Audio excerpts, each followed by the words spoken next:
plus, c'est bizarre d'avoir ce débat-là alors que la France est le pays qui consomme le plus de médicaments. C'est-à-dire que nous, en France, on prend des médicaments à mort et malgré tout, on est complètement flippé par rapport à ce vaccin. Les effets indésirables, c'est 0,0012%. Donc pour moi, c'est quantité négligeable. Comme l'a dit tout à l'heure Thomas Guénolé, c'est moins que les accidents domestiques. Voilà, donc voilà, c'est comme ça. On a appris qu'il y avait énormément de cas d'effets secondaires suite au vaccin du Covid-19.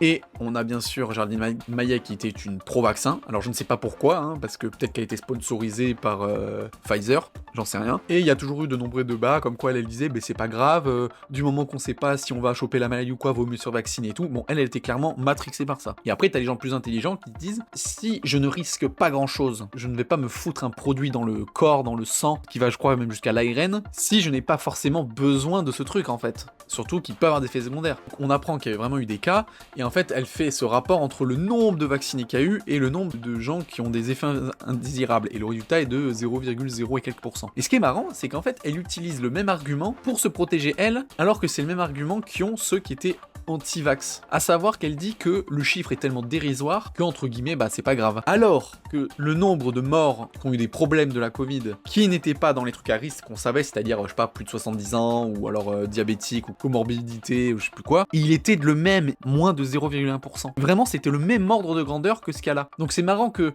quand on te dit que cette maladie, elle est quasiment inoffensive pour 90% de la population, elle disait aux ceux qui voulaient pas se faire vacciner, mais vous êtes des gros complotistes, c'est pas bien et tout, il faut se faire vacciner. Et quand après on te montre le même papier en disant regardez tous ceux qui ont eu des effets indésirables, alors que ça se trouve ils auraient rien eu s'ils étaient pas vaccinés, et ben là elle dit ouais mais c'est pas grave, c'est les risques. Et ça c'est juste scandaleux. Puis avant elle sort les prétextes de on est le premier pays au monde en termes de gens qui se bourrent de médicaments, et pourtant on a peur du vaccin. Tu peux pas comparer deux choses différentes. Là où t'as des médicaments qui ont eu des tests depuis des années, qui ont eu de recul, qui ont été validés par tant de sociétés et compagnie, par rapport au vaccin du Covid qui a été trouvé en même pas un an, qui a été fait vraiment en express, où il n'y a pas eu de recul dessus, en fait tu peux pas comparer. C'est tout bête, je vais comparer avec un truc qu'elle va comprendre. Tu me fais boire de l'eau du robinet dans un pays en France, et tu me fais boire de l'eau du robinet en Inde, en fait, je vais dire oui dans un cas, je vais dire non dans l'autre. Et pourtant, je suis un gros buveur d'eau. C'est vraiment le même niveau en fait. Tu peux pas comparer des médicaments lambda au vaccin qui a été fait à la va-vite par une société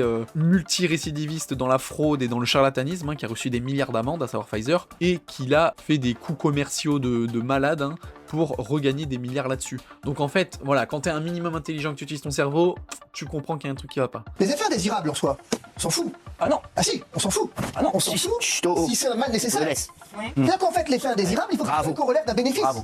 C'est un problème de bénéfice-risque. Avoir un effet indésirable sur un produit qui est nécessaire pour votre santé, c'est hélas regrettable, mais c'est effectivement nécessaire, c'est ainsi.